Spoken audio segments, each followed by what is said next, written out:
तो दोस्तों अभी आप लोग कुछ ही देर पहले इंस्टाग्राम पे एक वीडियो देख रहे थे जो कि प्रियांशु सिंह जी के आईडी से, और पावर स्टार पवन सिंह जी बैठे हुए थे और बहुत सारे यूट्यूबर भाई लोग का भी कहना था कि कहाँ जा रहे हैं कहाँ नहीं, मतलब कुछ भी पता नहीं चल पा रहा था।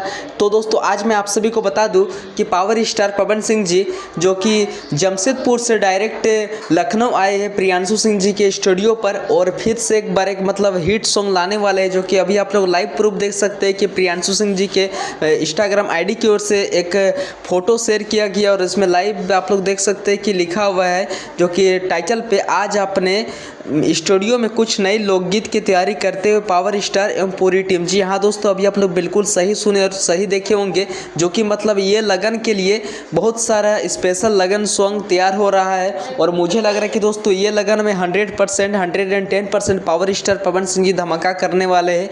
मतलब ऐसे ऐसे कि धमाका करने वाले कि पूरे लगन में ये 100 मिलियन 150 मिलियन वाला व्यूज़ में शामिल हो जाएगा, जो कि बहुत ही बड़ा एक बिगेस्ट स्पेशल सॉन्ग आप सभी के बीच आने वाला। तो प्लीज़ आप लोग मेरे चैनल को आप लोग फटाक से सब्सक्राइब कर दीजिए। आई होप आप सभी को ये कुछ अपडेट पसंद आया होगा। अगर पसंद आए तो प्लीज़ लाइक कर दीजिए, कमेंट कर दीजिए। थैंक यू दोस्तों, मिलते हैं किसी नेक्स्ट वीडियो के। जय झारखंड, जोहार झारखंड।